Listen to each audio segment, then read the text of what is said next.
Hey, yo, where are we about to go? Okay, well, this is my stop, so here, take the camera. No, wait, this is my stop. Yeah.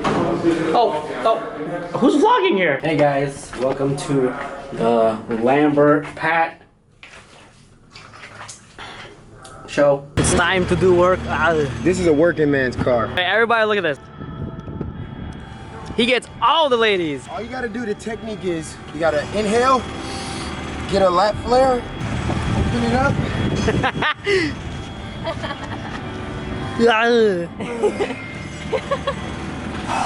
And then let it out.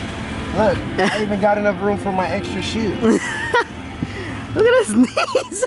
That's crazy, dude. I don't know. Hey, smart guys drive smart cars. Don't you forget it. This car's the same size as your bicep. I know. See you guys again. The band. Bro, why are you so close? That's what you need. What? You need a protective layer. You need like a dry fit layer. I don't need a dry fit, nothing. Yes, you do. I was folding your laundry, and some of your shirts have permanent pit stains. Oh, yeah. That's when I had deodorant stick. I hate those. A deodorant stick? Yeah. They leave stains? Yeah. Look, I know. Yeah. Yeah, because you don't wear deodorant, that's why. Can I tell YouTube who you are? I'm Kristen. I'm the other Motivate Master Coach here. Jaywalk is one of my other halves around here. And I hear we're training today. And we forget about you. I know you mentioned about And this is Jose. Hey guys, I'm Coach Jaywalk, aka Mr. Motivation Man. I don't know why they call me Mr. Motivation Man. Maybe because I call me Mr. Motivation Man. You call yourself Mr. Motivation? No, I don't, but I was told that I'm a Mr. Motivation type guy. I live my life to try to positively impact someone every day. That's probably the single most important purpose of my life, besides being a father, making sure my children are good. Just trying to help somebody figure out that they really can do it, whatever it is that they're trying to accomplish. That's the energy that I want to present to Paige Hathaway. I'm gonna say her full name every time. It's rude to chew gum and like talk on camera, isn't it? I think it's more rude to have stank breath, so you're fine. I might be on the verge. Yo, today's emphasis is, I see Paige and I see this like really special type of person. Keep going. She has a power. Keep going. She has a power to connect with people and influence. And everything that I've ever heard of her comes from a place of encouragement. So I want to know what that's like. I want to see what that's about. I want to see if like the power of Paige and the motivation man can like merge and create like something special, something that you guys can really latch on to and sink your teeth into. Ready to burn? I'm excited. Good. All right, we're gonna get started. The first thing that we're gonna work on, natural gait, is the space between your feet. When your feet are hip width apart and your toes are perfectly straight. Natural gait is your perfect athletic stance.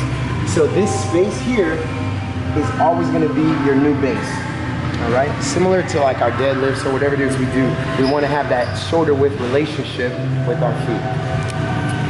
I would love to see you jog down there and back twice for me. Just whatever technique you have, I just want to see how you run.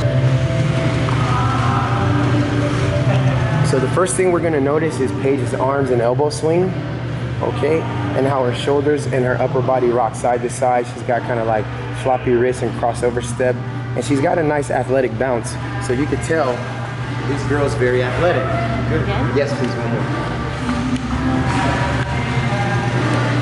She really pops off the ball of her feet really well. Man, she's a like really legit athlete, and you can see it. Very nice. That's perfect. And we're done. Good. You got a really good spring off the ball of your feet. Your natural gait is pretty good. You know, I could tell that when you were running, you could run fast. What speed's your game? I did short distance track. Okay. Perfect. Meters, but that's dang, you're good. Yeah, I can see I it. was not a long distance runner, I was short. They can tell because you've got a pop in your stride. Crazy, you can tell. Absolutely. When we want to be fast, we want to eliminate all the lateral movement. Because when you're running and you don't control your linear path, that energy travels through your body and it's kind of like disrupted or wasted movement. So you don't need to bob side to side and naturally you kind of come here. That's okay. I call those perpendicular lines. When we're being athletic, we want to create parallel. Everything's straight. So right now, you have your natural gait, that's feet straight. Let's get you loaded up on the ball of your feet and keep your chest and your nose in front of your toes. Good. Now you want to keep your core zipped up. Can you go zzz? Feel like you're tight? Yeah. So zipping up, that's a quick way for you to learn how to engage your core. Just go zzz and zip those abs up. Keep that abdominal wall tight. Now, does it feel like you want to go forward or backwards? Forward. Forward, because she's leaning with her chest and her nose in front of her toes, and that's a hard position. Now, you don't have to be completely up, but just put all your pressure on the ball of your feet and slightly elevate your heels. This is called your recovery posture. From now on, this day forward, whenever you rest, that's how you chill. Pulling oxygen in through your nose, out through your mouth. Recycling your ability to go again. That angle and energy alone will help you create a faster linear path. Because naturally you're going forward, you're leaning forward. It's gonna help you travel the direction you wanna go. The hand technique, we're gonna call these razor blades. Can you say razor blades? Razor blades. We slice our razor blades from our eye socket, past our pocket, or where your pocket would be, and you snap your elbow up at 90 degrees. So you're always slicing pocket to socket, pocket to socket. Good, that's really good. You want to resist the temptation or the urge to create perpendicular lines with your feet. Here, here, here. Everything has to be parallel. So you want to track through this plane of motion with that natural forward lean. Chin level, eyes up. Chest and nose in front of your toes. Feet straight, natural gait. Just by doing this, I feel like it'd be faster. Razor blades, exactly. Why do you think we call those razor blades? Because we're using our hands to slice through the air. So we're visualizing slicing through the air when we run. Every single arm swing. And you don't want to karate chop down or beat the drum. You want to swing through. So essentially we're framing our elbow at 90 and we're slicing through, targeting eye socket, past our pocket, and shooting up at 90. Do you mind jogging down with the same 50% tempo that you did before, but this time, use your natural gait, use your razor blades pocket to socket, and swing your elbows. Boom. You want to feel that stretch in your front delt. My shoulders are so sore. when I go, before I was kind of going from side to side, but I stay Keep straight. everything line. straight. Okay. Straight. Let's check you out. Okay. Elbows back. Now look at the power and authority in her stride. There's no more sloshy side to side or hip. She travels faster with less effort on a straight. How did that feel? I feel like I was going faster and using more of my body instead of just like my legs. All right. Were you working harder than the first set or about the same? Not harder. Working about the same, but you travel faster. Yes. That's speed training. So if we can eliminate the wasted movement in the athlete's pattern, man, they're gonna fly. Speed is not just about how quickly you can move, it's about space occupancy and how efficiently you can cover ground. So what you just did was learn how to run straight. That's perfect. And you were jogging, but you looked like you were moving pretty quickly. That was perfect. That's step one. I didn't even learn that in track, because I ran track. It's tough. You ran track in Oklahoma. Yeah, The science over there is all from the but 40s. there's some of the fastest humans in the world come from Oklahoma. In the ghetto of Oklahoma. Yeah, I agree with that too. But Wow, that's crazy. Yo, y'all got speed out there in the South. Yeah. Well, you went to school with like, what, 30 kids? Yeah. Maybe that's what they teach us. What I just saw was feet straight, natural gait. Yep. I saw chest and nose in front of the toes. I saw razor blades working pocket to socket. And I saw you fly and cover ground without trying very hard.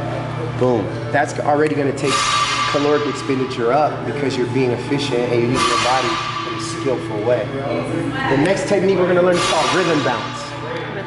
Rhythm bounce. Rhythm bounce helps program your biorhythmical patterns for speed. So our rhythm bounce is gonna look like this. Where you're bouncing on the ball of your feet, keeping your chest and nose in front of your toes in your natural gait, and you're gonna rhythm bounce from this logo here, 5 yards to the next logo. Keeping your floor lean and try to recruit your elbows and arms the same way you would as though you were striding. So we're here. You don't go far, you just bounce. No, just tiny bops. I'm treating every single rep as though it were a stride. Is that nice? Good job, Mike. No, I love it. You're not letting your hips rotate, that's good. What she's doing is stimulating her calves. And so the fast twitch muscles in her calves are starting to turn on. Good, relax, and travel back, please.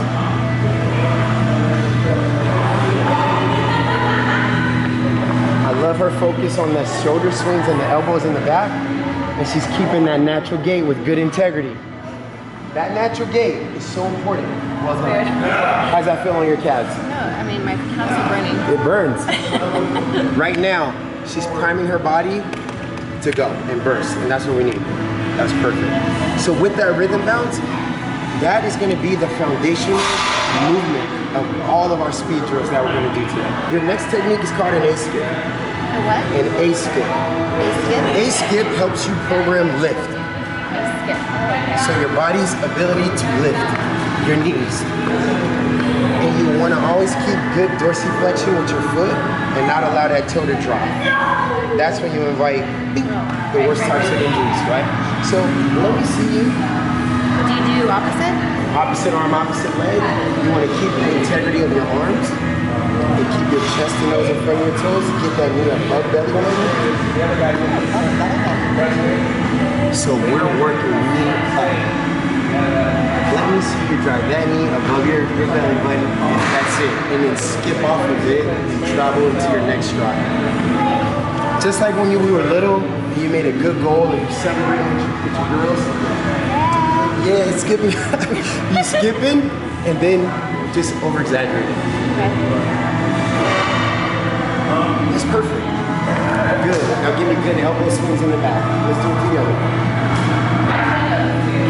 Switch arms. Switch arms. And good. Opposite arm, opposite leg. Wait, this one goes up? That's it. Okay. Yeah, we're gonna go all the way down. Ready?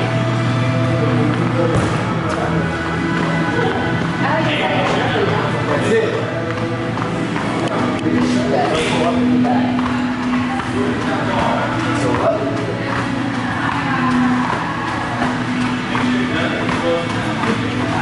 It is. Good job. How's that feel? Good.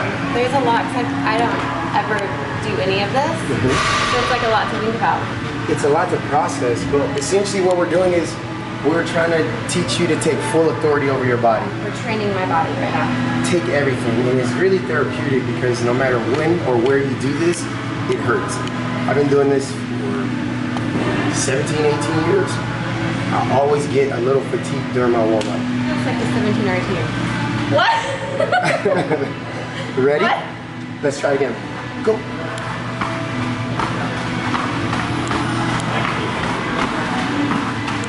Perfect. She got her swag, y'all. She was like a nutcracker. Oh, what? A nutcracker? A nutcracker? A nutcracker? What does that And even relax, mean? recovery posture. That's your recovery posture? That's like a... Right here. It's hard. Why? Recovery posture. 95% of my clientele are athletes, and I say 60% of them are professional athletes. So we recover in a position that doesn't broadcast our fatigue. We never broadcast our discomfort. Poker face. We don't show pain nor weakness. Our opponent never knows when we're hurt, so we stand here. We don't go here. Or this guy. This thing. Or definitely not this. Those are things we don't do in our energy. We just, right? And I don't want to stare you in your face because the moment you look away, I got you. Don't let me get you, Paige. She's a girl. She called me out on my bluff. That was cool. That was your rhythm bounce combined with your A skip. Now, A skip is a technique that's specifically designed to teach your body how to lift. You cannot run fast without lifting. Now we have to program that lift with one leg at a time, independent leg movement. It kind of reminds me of those Rockettes. Have you seen those ladies on stage where they go bum, bum, bum, bum, Oh, yeah. bum, bum. Yes, so we're going here. Tap, tap, tap, tap. So I'm driving my knee up, bringing my foot right back down underneath my hip, directly on the ball of my foot, so I allow that energy to traject me 45 degrees in the angle that I want to travel. Let's give that a shot. Just same foot? Damn. It's a tough technique. Start with your rhythm bounce. Bounce in hips. How do I bounce? Remember our rhythm bounce, this guy? Oh, yeah. That's the foundation movement. Then you go. Which is why we program that rhythm bounce first. Okay. So, we're going with that A skip. A skip is designed to create lift. Ready? Let's start our rhythm bounce. We're gonna drive that right knee up. 1, 2, 3, go. Down, up. Oh, slice those razor blades, pocket the socket, chest and nose up front of your toes. Man, this girl's athletic. She ain't playing, y'all. This is not a game. Your step is longer than mine. I'm bigger. Almost there. Good, and recover. I'm trying to keep up, but your step is a little bit bigger We than don't mine. show that pain, right? That was good. Give me 2 of them. Yo, she's How burns tough. the calves? That calf is on fire. Wow. You have to have that good calf. And how far is this? Like, This entire field is 35 yards long. yards. So we just did like 20? So we just did 25. Wow. Doing that for 25 yards is no joke.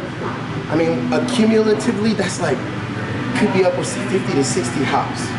Oh, yeah. Single leg. So it's pretty impressive. So this one's gonna be Left. left. Okay. So we start with our rhythm bounce, program the pattern, and then drive the left knee up. 3, 2, go. Good, toe up. We can tell that Paige is right-handed for sure. Yeah. So this was a little tricky. Wait. I feel like when I go, You know when what? I go down, so I bring this other arm up. Here's the secret. When you bring your foot up and down, you don't want to bring it down in front of the other foot, because it's going to create like a kind of teeter-totter. Oh. Instead, you want to bring it directly under your hip right next to it. So it's hop, hop. And there are 2 hops per movement. I hop when I lift and I hop when I drop. My feet will always simultaneously leave and land on the ground. Okay. So it's 2 movements. And then you bring your, like this. Right hand up, down, up, down. Bop, bop, bop. Good. Now get that heel away from that tush and make sure your knee is definitively in front of your body. Wait, what am I doing? Folding, so it's a disrupted energy pattern. Instead, you need to be here to fully complete the rep. That? Remember, you learned it first with your hand on your right. hip. Using this way, 'cause, yeah, I'm right. You're right leg Right dominant. Okay. And high as you can, we'll get it. Now force your left leg to lay right next to the right leg. That was it. Hop, hop, hop, hop. That's harder. Oh yeah, it's tough.